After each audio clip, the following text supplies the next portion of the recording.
Hello, everyone. I'm here with Fawn Volkert. And Fawn, I have the privilege of working with her at an incredible ministry called Path to Freedom. That's Path, the number 2, Freedom. So it's pathtofreedom.org. You can check us out and you can see we're going to be talking a lot more about Path to Freedom during our time together. And I'm just so thrilled to have you with us, Fawn, here at our Help and Hope podcast, and it's just such a privilege and honor to work alongside of you. Fawn is the program manager at Path to Freedom, the program director, right? That's the right title, program director at Path to Freedom, and she is actually my boss there, and she is great to work with and for. It's been one of the great privileges of my career, actually, to work alongside someone like Fawn and to learn so much from her. And she has quite a story to tell. And so I just wanted to welcome you, Fawn, and ask you to share from your heart. I want to start at the very beginning. I want to get your whole story. I'm going to interrupt you a lot with lots of questions, but I have not actually heard your whole story, so I'm looking forward to this. So welcome, Fawn. All right, thank you. Thank you for having me. So, the story really begins with, I was basically born into domestic violence. My mom married my most prominent and first abuser when I was an infant. Oh my. So in that relationship, I endured physical, mental, emotional, verbal, and sexual abuse. And what age did that start at? I was just going to share before my ability to recall. So I don't have a memory of the first time. It could have been as an infant. Oh my goodness. Could have been in the crib. It's just something that always was,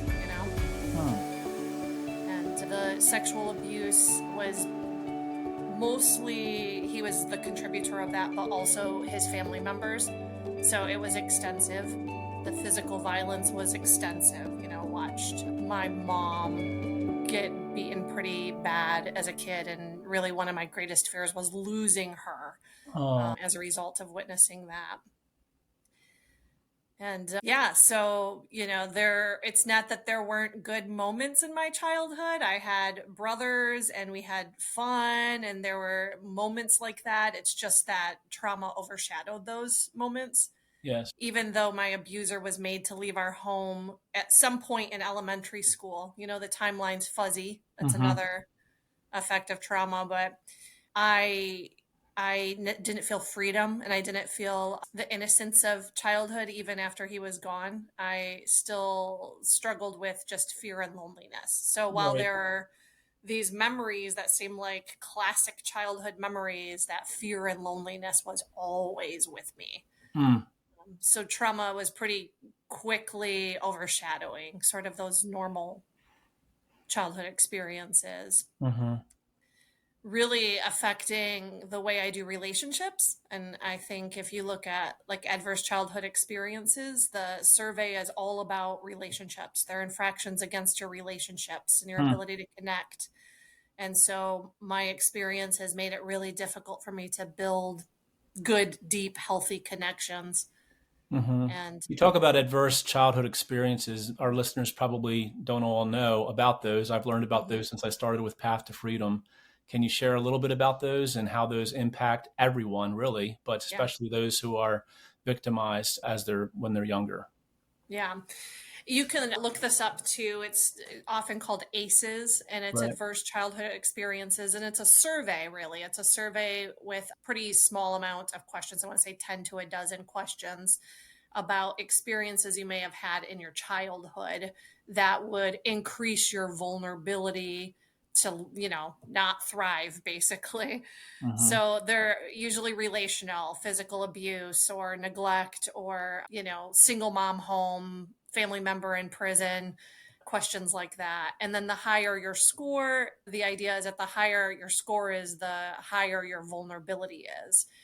Of course, those are offset by resilience factors. So there's a second part to that survey where if you had like strong bonds with a school teacher, other oh wow, I didn't know that in the part. I must have missed that part of my training. Sorry about that.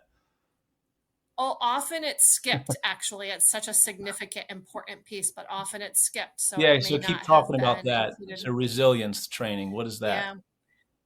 Yeah, that portion of the survey is going to check and see if you had other safety factors in place that are going to help build a resilience against those traumatic adverse experiences. Wow. I score very high on adverse childhood experiences. In fact, 100% of the Oh questions my. I score.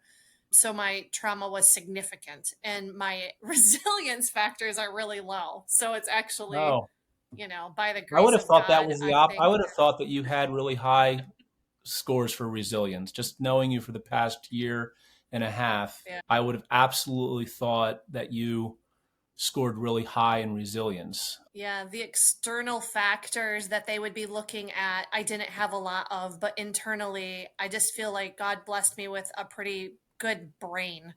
And Hmm. that's what I used to protect myself. And I did adopt families as a kid. And I would say that was the other key contributor is just adopting other families and seeing life look different in somebody else's home than mine. So when you were in middle school, I think that's where you left off with your story. What take us through high school and just what happened Yeah. and Okay, yeah. So at 14, my mom got a job in another town and we moved. okay. That's kind of significant in my story because at 14, I should have been devastated to leave my friends, but I got such an excitement about leaving everybody I built connections with and Mm, starting new. okay. And that was just the development of my ability to build what looks like relationships with other people, but meanwhile protect myself from really building relationships. So when we Hmm. moved, I was 14 and I looked like a teenager, had a blast, laughed with friends, whatever, made some great friends. I wasn't enduring physical abuse anymore, but I wasn't vulnerable in those relationships. I was the person that listened to all their problems. And Okay. yeah, and so the connections that a lot of my old friends felt with me was not the same connection I felt with them. Mm, I was also extremely depressed, and by the age of 14, started developing an eating disorder.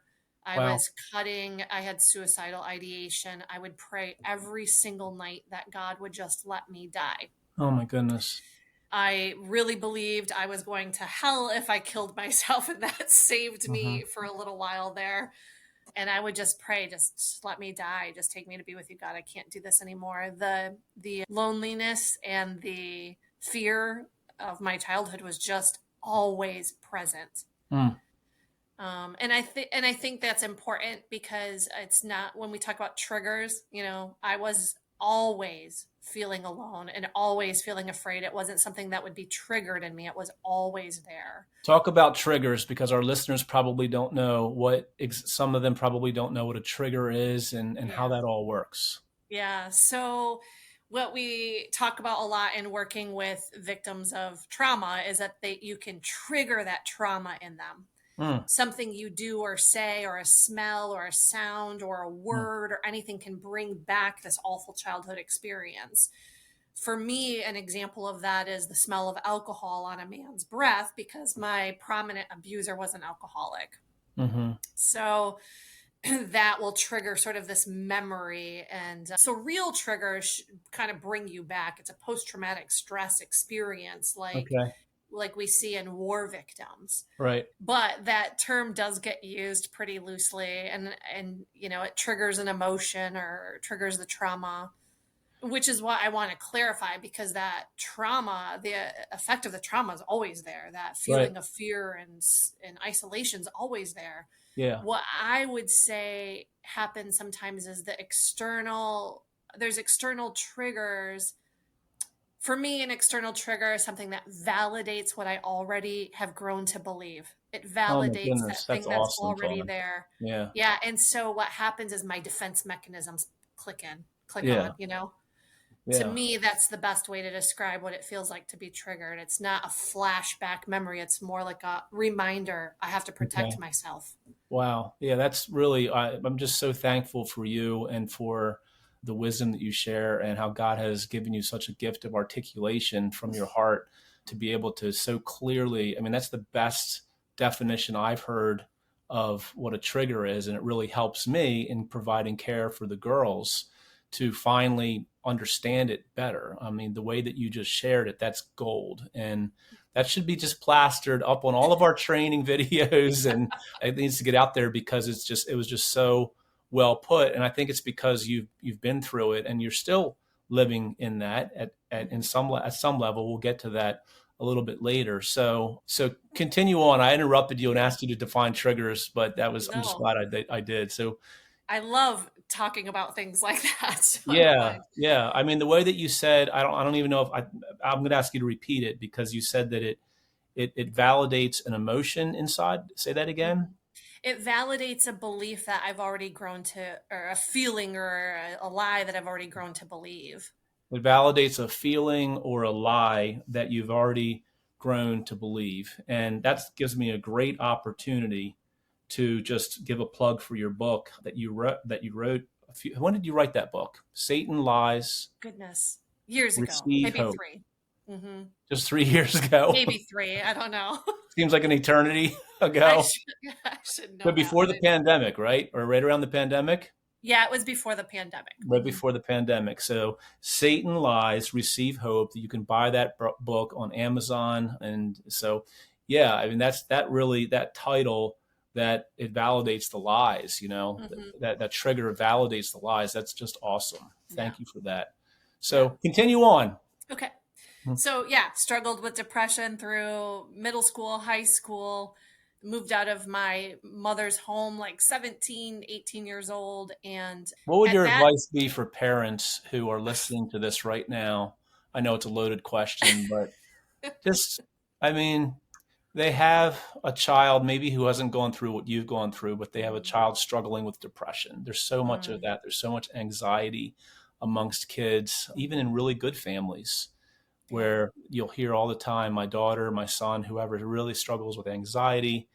And I mean, we could go on and on about this, but give us just a couple of sentences or a few sentences about what you would say to a mom or a dad who asked you that question, that general huge question. It's tough. It's always tough for me to think what could have been done differently, right? And I'm not sure actually that I had a propensity for depression and anxiety. I think mine was a response to a traumatic experience, right? So, or experiences. So I have a hard time answering it because I don't want my bias to seem as though I don't have a sensitivity for people who are just wired a little differently than me. Yeah, so I think the answer is different based on the experience, but for me it would have been if at any given moment somebody would have acknowledged the complexity of the trauma that I was exposed to and got me the help I needed. And an immediate early intervention is critical. Right? Because even though my abuser was made to move out of the home, the abuse remained alive inside me all the time, constantly present. I was living it over and over and over again. Right. So an immediate early intervention, getting help early. So you didn't have any of that as a teenager. No. You didn't have. I don't know if it even existed. And I do recall, it was a different time, and my mom has passed, and my mom is a brilliant woman, and she had a history of abuse, right? I mean, it's just generational. So I never want to say anything that dishonors her, but I did tell her, I think I need therapy. And this was before we moved, before I was 14, that moment where I decided I'd figure it out on my own. And she said, you just need friends. Right. It just was a different time, right? We just didn't do that. So, and I don't know if it would have helped by the time I did try therapy. I didn't trust therapists. I just was waiting to invalidate them. And I could do that within one visit usually. So. Right. Of course. And so you didn't go from, like I said at the beginning, I don't know your story. So you weren't in foster care during your teenage years? Wow. No, there was some discussion about that. I had, and again, times were just so different then, right? Yes. So I had 2 little brothers. They were the children of my abuser. I had an older brother who had a different father. And so we would have all been separated. And back then, the favor was in the mom keeping all the kids together. I don't disagree with that. Working with kids who have endured the foster care system, I'm actually grateful despite our lack of resources, that I got to stay with my brothers. How many brothers do you have? I have four. No, Yeah. I have three. Sorry, I have three brothers I grew up with. I have a stepbrother that I Yeah, saw you every had other I weekend. wrote this down. I thought this was really cool. You write the best things on Facebook, by the way. So listen to what Fawn wrote the other day, which I thought was really cool about her brothers. And I want to ask you about this. She Mhm. said this: I was the only girl in my childhood home with three brothers, and I really don't think enough is said about that dynamic. Every one of my brothers has at some point felt comfortable enough to make me feel beautiful. And then she wrote, I only wanted them to think that I was cool. The baby, which he hates me saying, went as far as sending me a screenshot of our FaceTime while we were talking so I could see for myself how beautiful I am. He has grown into such a wise man, still protective of his only sister. I left our conversation with great admiration in the sense that I'm the baby now. He vehemently protested the lies. There it is again, that theme, the lies Yeah. my mind has been allowed by me to believe. I'm the luckiest older baby sister ever. And, many times when you come from a house of trauma, that background, many times the brothers or sisters or siblings are unhelpful. But Mhm. here, it sounds like that was different for you. Yeah, we were the reason each other survived. And I Hmm. was the second of my mother's children. I Okay. had two younger brothers and an older brother, but even my older brother has said things like, "You were always my bigger sister. I filled a Hmm. maternal role in their life." Yeah. So as kids, they would make me Mother's Day cards. And, my mom was a single, hardworking mom when our Hmm. abuser left. So I really stepped into that role for them. Hmm. And since then, they have really stepped into manly roles in my life and Yeah. really love me and care about me. And yeah, And they're tell you you're changing pretty the way and I feel. Yeah, tell you tell you're me I'm pretty and pretty. beautiful on FaceTime, Yeah. on FaceTime of all places where we usually don't look that great. Yeah. And I do feel like, they were normal boys when we were kids. I mean, we kicked each other, pushed each other, competed. I always competed with my brothers. Best Not matchbox you. You collection don't in compete my with family. anyone, Fawn.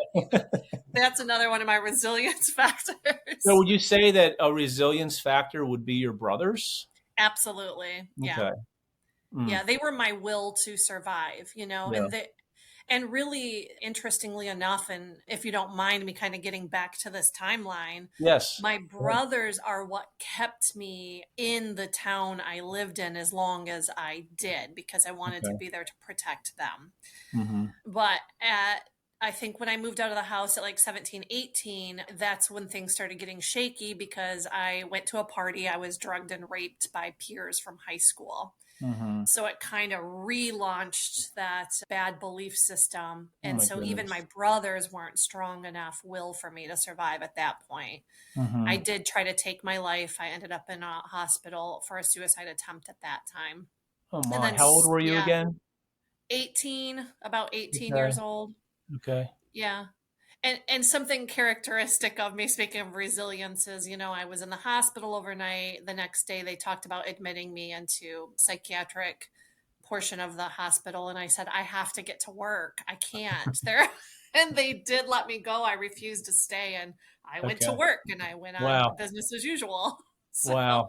Wow. yeah. Mm. And then at about 19, 19 years old, I just realized I just can't do it anymore. I finally gave in and I ran away from that hometown again, left people, broke bonds and connections, and I became a homeless substance abuser and hitchhiked across the Mm. United States. So Okay. lived Was in that the first forest. time you took drugs, or had you taken No. drugs before? Yeah, I was Let's lightly hear the introduced. secrets. Yeah, yeah, this is the part not everybody gets to know. I was lightly introduced to drugs in high school. Okay. I mean, I started smoking cigarettes in elementary school. I started, experimenting with marijuana and Mhm. drinking a lot by high school. Yeah. So after that, after I left high school, that's when I mean, you name it, I tried it. Mhm. Mhm. Do you Um, find yourself, if you don't mind me asking, some people say that they know that they're an addict right the first time they taste alcohol. mhm. It's just amazing to me. There's people who say that the first time I tasted alcohol, I knew I was addicted, Hmm. and it was in their blood or it was in their whatever it was. And other people, they can drink socially, they can, or even pills. Maybe it's pills or something like that. Was there ever any addiction issues for you, or was it just more along the lines of just rebellion, or It is, just numb the pain? yeah, no, it was just, yeah, it was rebellion and to numb the pain, I would say. Yeah, I didn't end up having, it looks the same from the outside. yes, So people started treating me like an addict. And later in life, I actually would go work for a drug and alcohol recovery program. And right. I could tell the difference between the women in the program. Like, she really struggles, and that one's masking something. So that's true then, what I said, that Hmm. there's a difference in, is it Yeah. body chemistry, or is it, what do you Hmm. think that is? I've always been very interested in that, and what, what's the difference? There's people that I've Yeah. talked to who are alcoholics, and they'll tell you they can't ever taste, they can't even smell it, they can't Yeah. taste it, or they can't just drink one. They've Yeah. got to drink 10. Yeah, it's excessive. Yeah, I Yeah. would say it starts with a chemistry, right? But Hmm. there, what we call biopsychosocial impact on a person's life, you can have the chemistry and still never really struggle. Right. But if you have the chemistry plus abuse and, other things, another common feedback you'll get from addicts when they're going into sobriety is that their problem isn't with alcohol or the drugs. Their problem is with their mind, with their wiring. And Mm-hmm. the drugs and alcohol are actually a self-medication of what they're internally struggling with, Sure. which is similar to substance abuse, right? I had Right. an internal trauma and I was numbing it with drugs and alcohol. But if I wasn't being offered it, this is a big difference. When I wasn't being offered it, I just didn't do it. I wasn't out Yeah. looking for it. I didn't have to buy it. I didn't have to spend Right. my money on it. I didn't Okay. have to just, it's Yeah. just that I was a cute young girl and it was always being offered. And I did enjoy the numbing effects. So you ran away after you were raped, and Mm-hmm. after you tried to commit suicide, and you went on drugs. Mm-hmm. Pick it up there in the story. Yeah. Yeah, I ended up out in California, hitchhiked out to California and with people. I had always traveled with people. Hmm. And then in California, I split ways with the people that I Okay. was traveling with because that's what had been doing since I was 14 years old. Like, okay, What they year know was me. that when you went out to California, if you Okay, remember? so I would say I was 21 years old.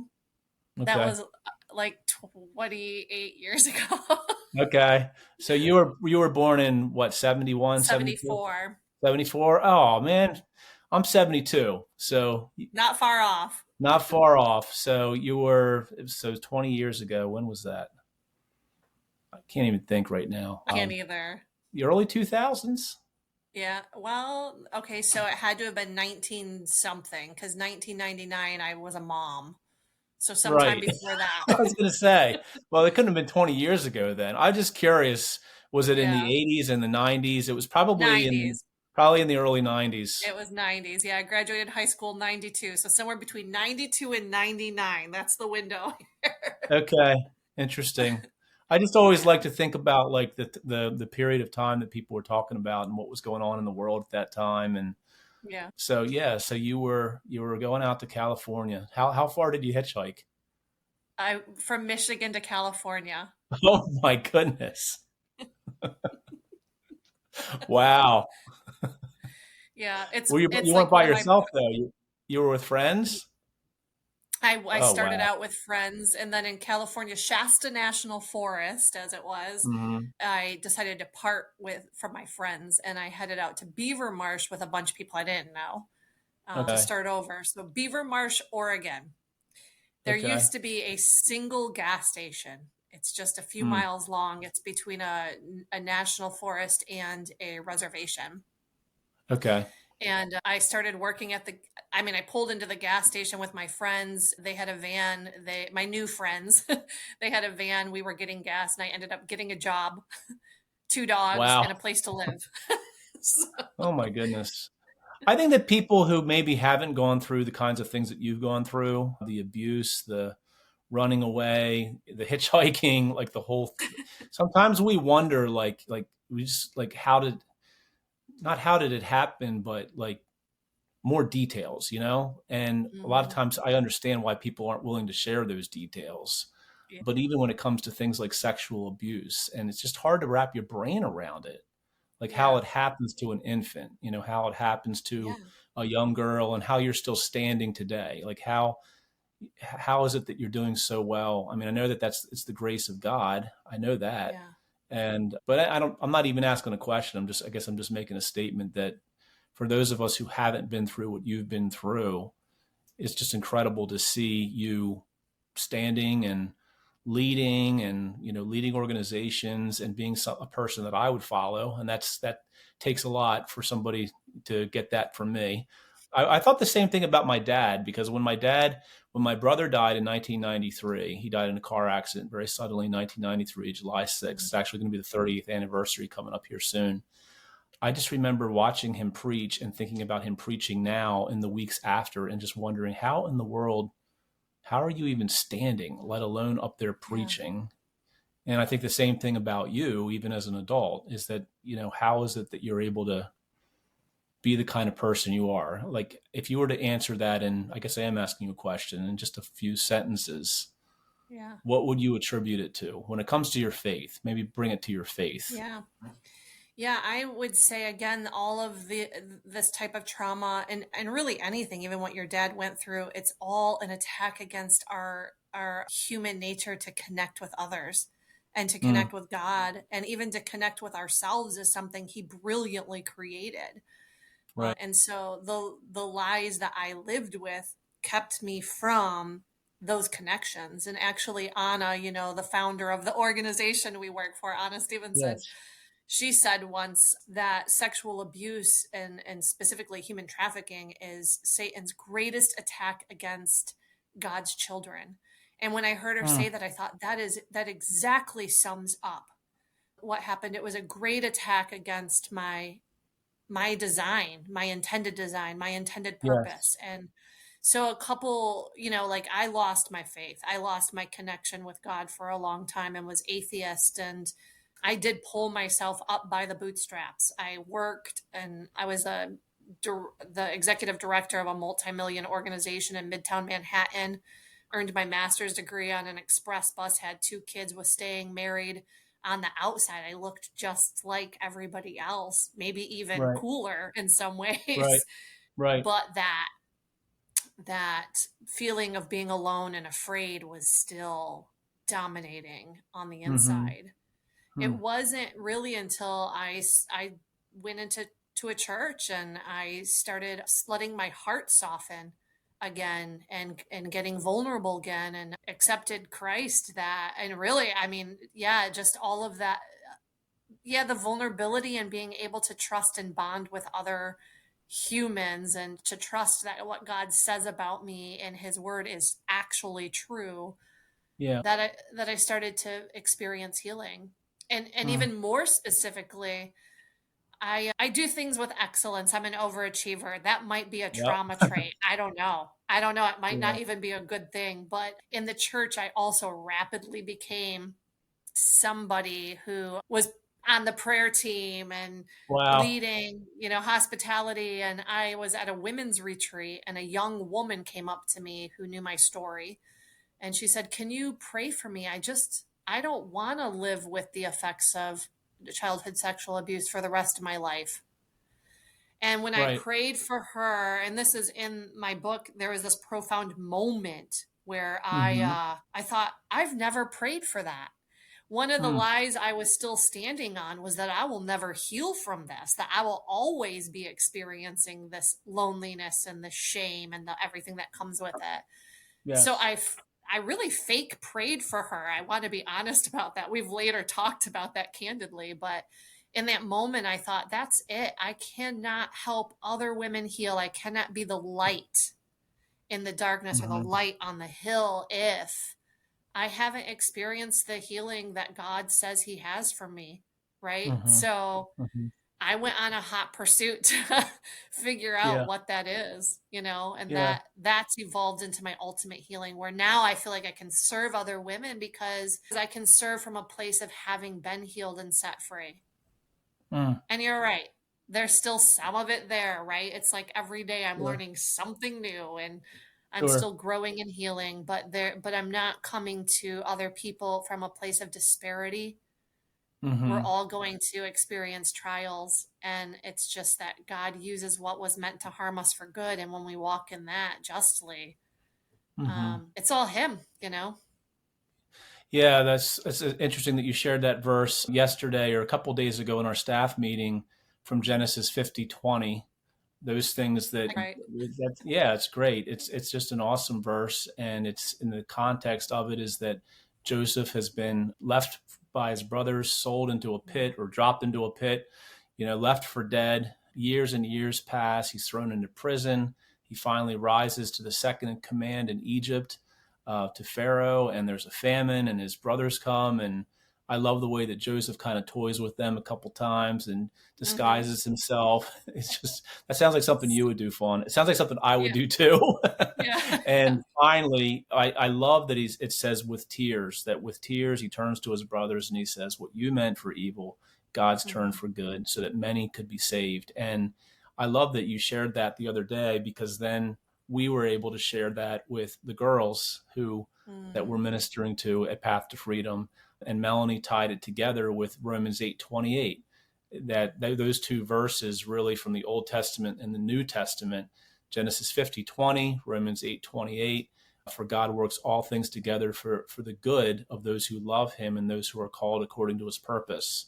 And that is Yeah. just seen so brightly in your life. I mean, you are a picture of that for anyone who's watching right now, and you have gone through trauma and you're trying to work through that trauma, or you have a child who's struggling with depression or with suicidal thoughts or actually attempting it. There's just so much of that out there.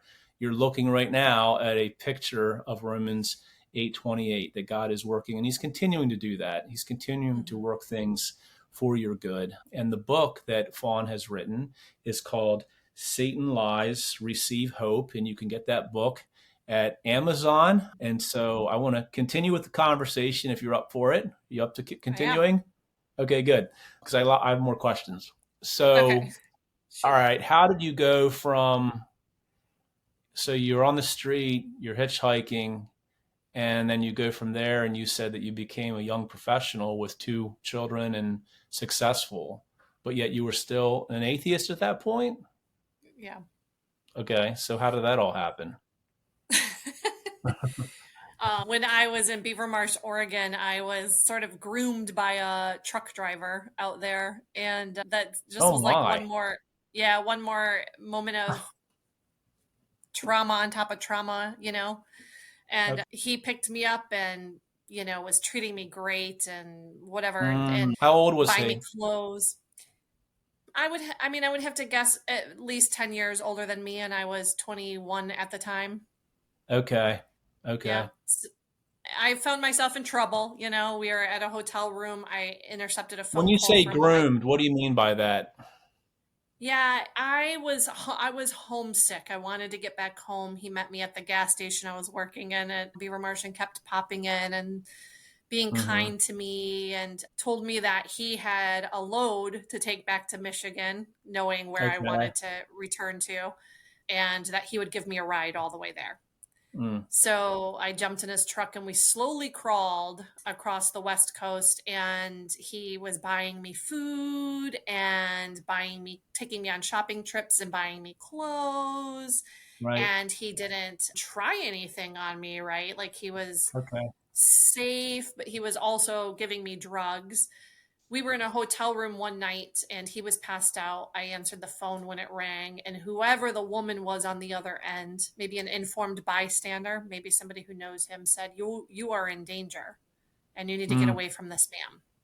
He's not going where he says he's going and you are in danger."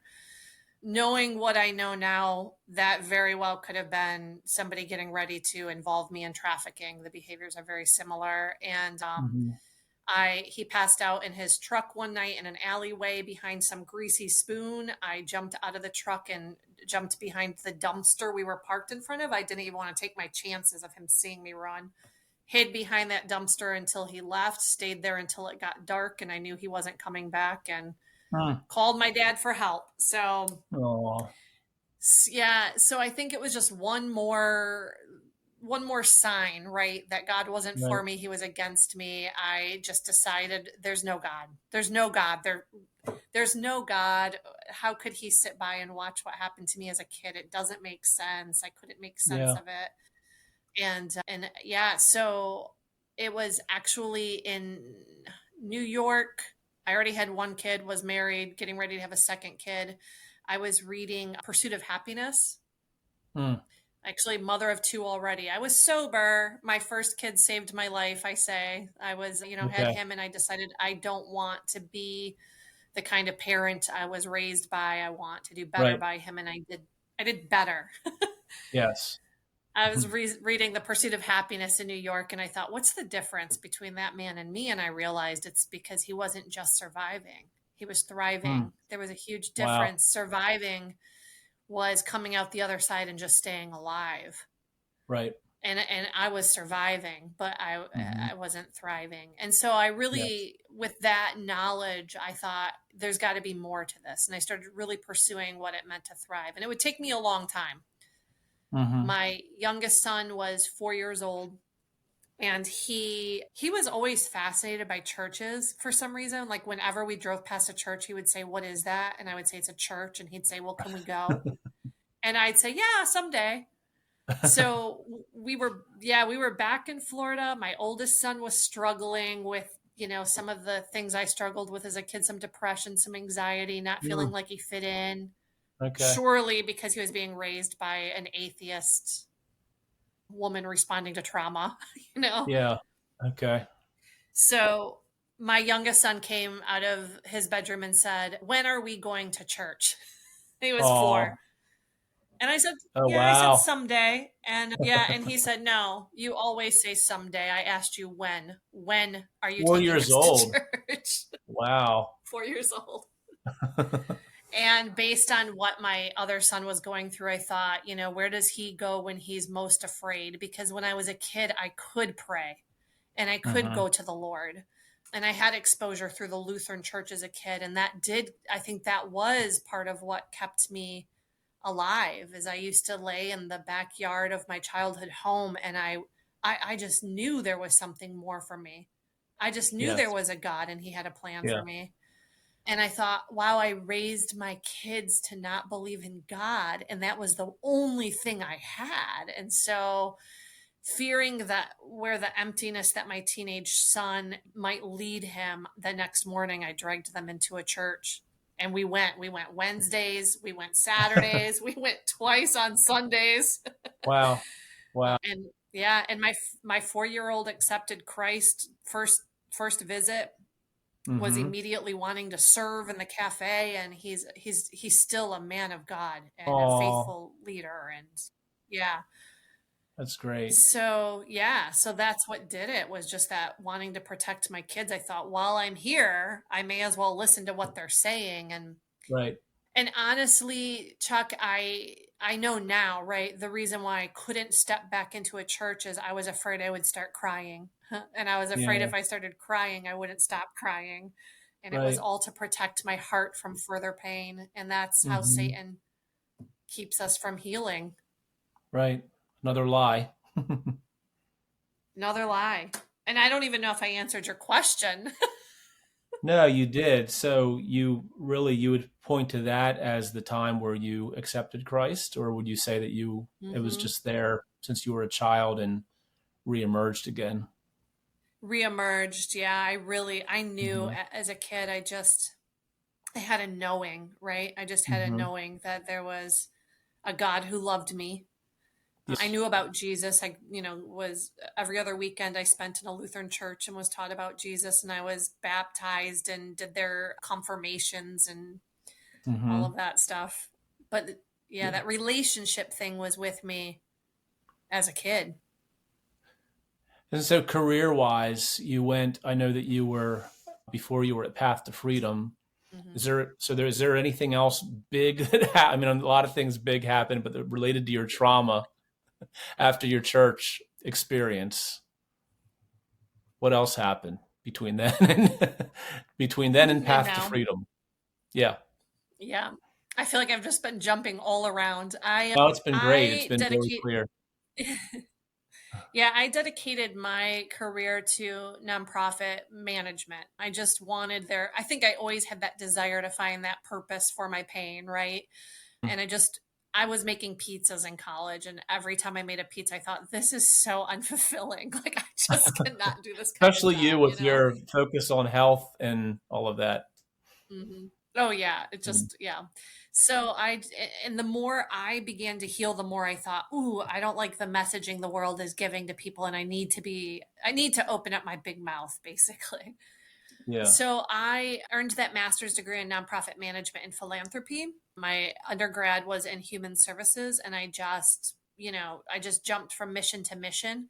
I knew I knew young that God wanted me to work with women who were sexually abused as children. It's just they gravitated towards me. It's like they Hmm. recognized it in me, and women who had never confessed that trauma to anybody would confess it to me. Mm. And that started really young, really in middle school. I was at church camp, and some girl came to me the day after she was victimized at camp, and I helped her. So it's just been something that's followed me. But I I started doing development work, fundraising, and so once you do fundraising, that's the only thing that anybody will let you do. And I ended Especially if up you're working. successful in it. Yeah, yeah. If you're good at it, then they really make you do it. Yeah. So, and that's really was just me being an overachiever. I hated every minute of that. It's just Yeah. not Oh, what I that would be liked doing. hard. No. Yeah. Mm-mm.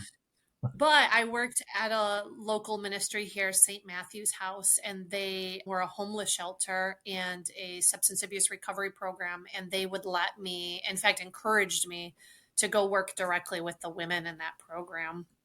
And Mm. that's really what started my understanding of I don't know, the depth and the breadth of this kind of trauma and how affecting people, and it's disrupting families, and it's disrupting wellness in every way, emotionally, mentally, physically.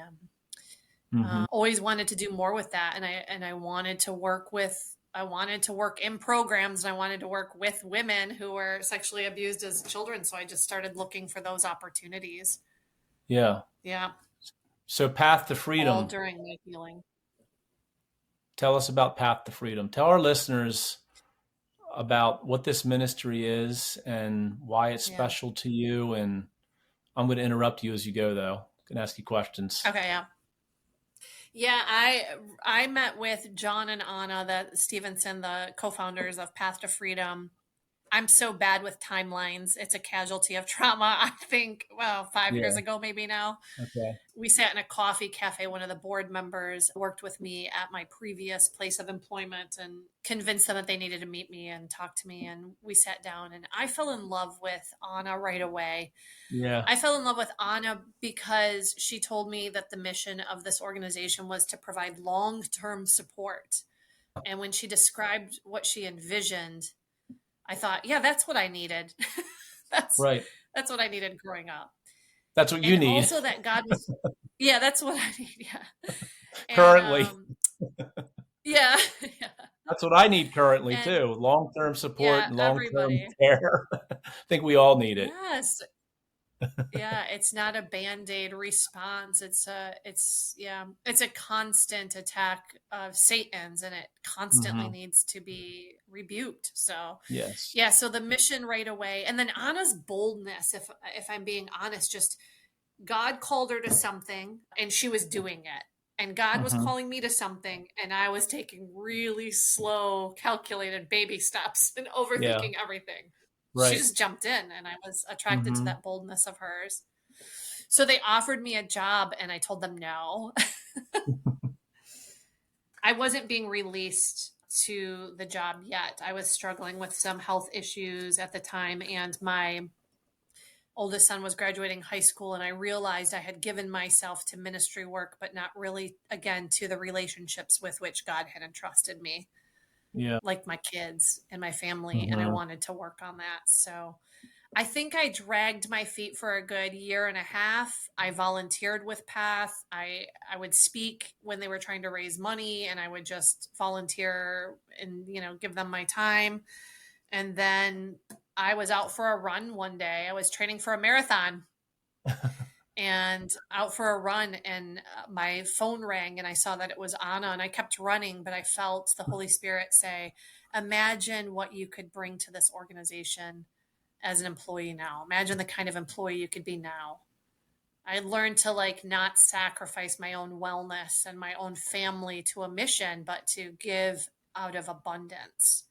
And Mm. I feel like that's what God had revealed to me, and that I was going to now be able to walk into this calling in his strength, not mine, Yes. pointing to him, not me.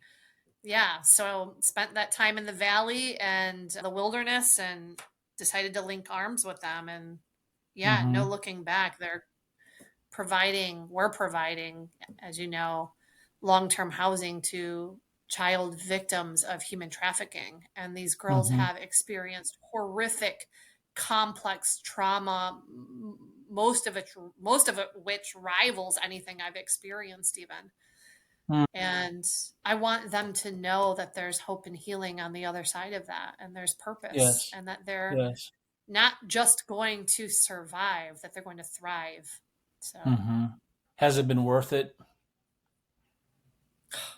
all of it. Yeah, I don't know what specifically you're asking about, but I would not Has trade it been a worth it single to experience. be at Path to Freedom? To has the mission? I know that it has been, obviously, because it's worth it to Yeah. me. But I'm just thinking from an outsider's perspective. Do you see enough change in the girls and enough impact? I think kind of that's the beauty of coming at this where I'm at in life now.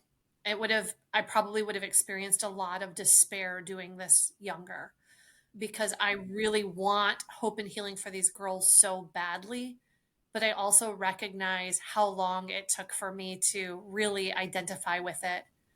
That theme Yeah. you pointed out is still a theme I'm working through, right? So I I would say it just depends on how you look at it. Numbers alone, it looks like we're missing the mark with some of these girls. They choose their trauma, they choose the lies, they choose the chaos. That feels normal to them. And it feels like we failed. But I know that's not true, because I've gotten to see the other side of it, where even after kids and further struggles, that God wins. Mm. And so yeah, I think it's worth it. I think it's worth it for even just a moment of them being able to see that we know the Lord, and to walk as evidence of his power. Mm. Amen. It's awesome. I'm going to close up here in a couple minutes, but you write such great stuff on Facebook that I want to just ask you about a couple of these that are related to everything that you've said so far. Normalized chaos and dysfunction is a significant challenge for survivors of abuse. What do you mean by that? Yeah, I think we are all addicted to the predominant emotion we experienced in our childhood. Wow. And so we continue to draw ourselves close to people who will recreate that experience for us Wow. subconsciously, right? I would never Yeah. have said, oh, I love chaos. But normal stability, consistency is very boring for me still today. I still battle that, to know peace is actually healthy. Yes. And that's something that we definitely, as you know, see in our girls, that they're going to create chaos where there is none, because it's what they know how to navigate. Yeah, that's good. Next one, you deserve to be in environments that bring out the softness in you, not the survival in you. Yeah, same thing, but maybe even a weird, deeper current revelation of mine was that God made man and woman, and there is this feminine nature in women that gets snuffed out when there's sexual abuse. And so I've operated much of my life in a masculine energy, and it's depleting and it's tiring because I'm not designed for it. And so again, back to that addiction to, I'm addicted to the recreation of that predominant emotion, which continues to push me in that masculine energy. I Wow. I want women to know that there's rest in being in environments that are safe enough for your femininity to surface. Awesome. And you That's will awesome. feel it as a woman. You'll feel like, no, this is what I was designed for. I was designed to nurture and care and be passionate and love.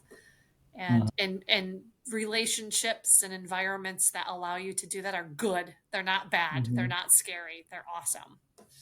It's interesting when I read that when you wrote it, I don't know, I don't remember when it was, maybe a few weeks ago. I thought about myself and I thought, okay, if I read it again, you deserve to be in environments that bring out the softness in you, not the survival in you. And I thought, okay, in my current role as the house parent at Path to Freedom, is that bringing out the softness in me or the survival in me? And because as you well Mm. know, I mean, there is a survivalist mentality here at times.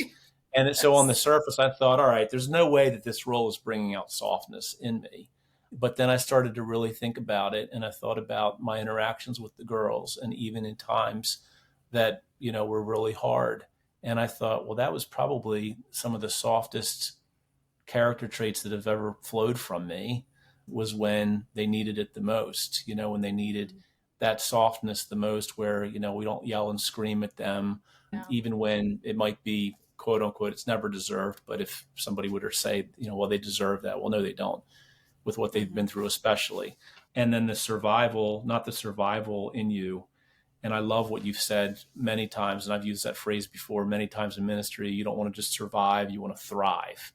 Mm-hmm. And I see the girls here thriving. The Yeah. girls are thriving and like Anna said, providing long-term care for the girls. And we know that we have girls now. We have girls who call us every day, and just Mm-hmm. who are no longer with us, but they're out there now in the world. And we've only been here a year. I just can't imagine over the course of many years what it's going to be like to have more and more of the residents who leave here and not only survive but thrive. And then they're calling us and they're still looking to us and bringing out the softness in us. I was looking at videos the other day of some of the really old, I mean, it's only been a year, but some of the older interactions that I had with some of the girls where, I saved the videos. And one of them was, she really came at me about something.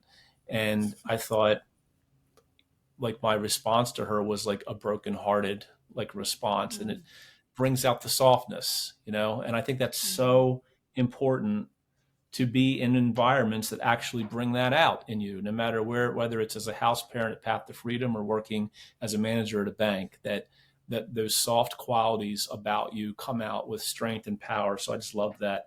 This next one is Can really I good. add something very Oh yeah, go quickly? ahead. Yeah, because you and Melanie both, you're creating an environment where that softness can come out in girls who are constantly in a state of survival. And we Mm, say at Path to Freedom that we want to see the lights and life come back on in their eyes. That's the yes. softness. So every girl that you've looked at and you've seen that light and life come back on, even if just for a moment, even if fleeting, that's because Mm-hmm. you guys are creating an environment in which their softness can come out. And you Mm. do that really well. So I didn't want to Well, miss the opportunity to say that.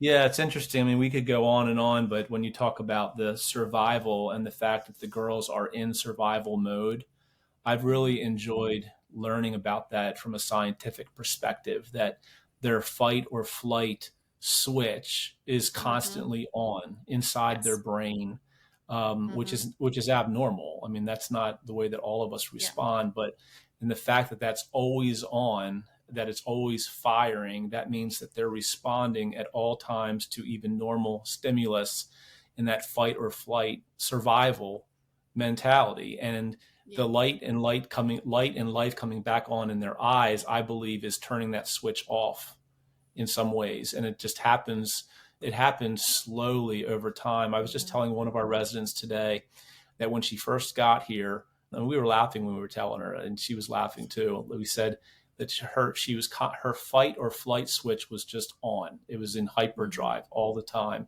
and you could even see it in her face where she's this and this and this and this and this, and her face is going. I mean, she wasn't acting like a crazy person, but there was just so much going on all the time that you'd think she's distracted, but she's not. She's just, her brain is firing constantly. You have to think of it as if, you were being chased by a bear, your fight or flight mentality. And that's what these girls are experiencing. And I told her today, I said, I'm seeing that switch it's not totally off yet, but it's getting there. And I can see there's just like a little bit here, a little bit there. It's not like it was when you first started. And you can see the softness coming out in her as a result of not being in that survival mode. I don't know. Yeah. So this is a quote that's really funny. Listen up, girls. Unless he's wearing a diaper, you can't change him. Right. Yeah, great. Reason I wanted to bring that one up is because there's women watching this, because you said listen up, girls. So there's girls listening to you right now who think they can change their man. And when you look at the scriptures, people can change, obviously. And I know that's not what you're saying, but generally, in my opinion, people don't ever change. And I know that's an overstatement, but and so there's hyperbole here, and we're exaggerating it. But what do you mean by that? And speak directly to the woman out there who thinks that they can change their abusive man in their life. Yeah. And it's not our job to, right? So I think it's like the bleeding heart syndrome or something, it's that there's this wounded kid in us that we want somebody to see and recognize and love back to health. And so it makes us vulnerable to seeing that. And it's a nice thing, right? It's a nice thing to look at somebody and see the traumatized child in them and want to nurture that child back to health, but it doesn't excuse current behaviors. And so I would find myself often in relationships, even recent ones, where I see the lost little boy in a man and I see the trauma he endured, and my heart breaks for them. And it's caused me to overlook and over empathize, maybe to the risking my own wellness, because you kind of excuse away the bad behavior. And you really think, the win would be that you are good enough for them they're going to choose you. They're going to choose you over their drinking. They're going to choose you over their bad behavior. They're going to choose you over their own childhood trauma. Yeah. And I think, that we didn't get that when we were kids, right? So we're just waiting for somebody to do that now. And we're recreating that predominant emotional experience. We're picking people who simply can't. They're just simply not going to do it for you. Right. They won't change. Well, this has been an awesome time, Fawn. Thank you so much for sharing your heart. I want to close with, and then if you want to add anything in closing and reacting to this comment that you made on Facebook, there's the status that you wrote, we can close there. And I just loved this. The more you wake up to who you are, the more unbearable it becomes to be who you are not. Yeah. Yeah. And that is exactly everything we've been talking about. When you start becoming addicted to a new emotional experience, that peace that surpasses all understanding doesn't seem boring anymore. But numbing the chaos in your head is boring and seems unbearable. And Amen. Well, thank you, Fawn. Again, the book is called Satan Lies, Receive Hope. And the ministry is Path to Freedom, pathtofreedom.org. It's just a tremendous ministry. We would love to have your support on that if you want to check that out online. This has been a podcast of Help and Hope, and Help and Hope is a ministry of Mark Inc. Ministries. So markinc.org. This is the ministry that my parents founded after my 16-year-old brother was killed in a car accident in 1993. It began as the preaching and teaching ministry of my dad and still continues to be that.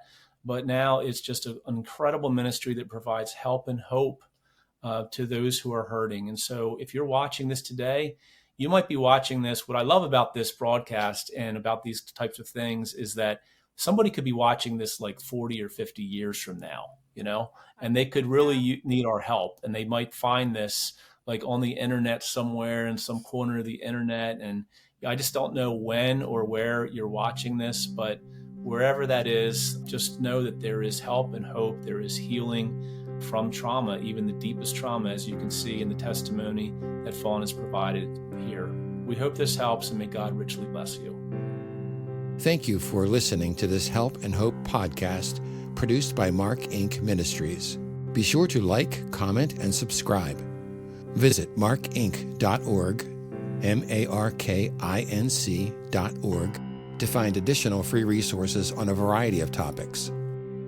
Online counseling services are also available through Anchored Hope Biblical Counseling by visiting helpandhopenow.org. That's helpandhopenow.org. Download the Help and Hope app on your mobile device. Hope is just one click away.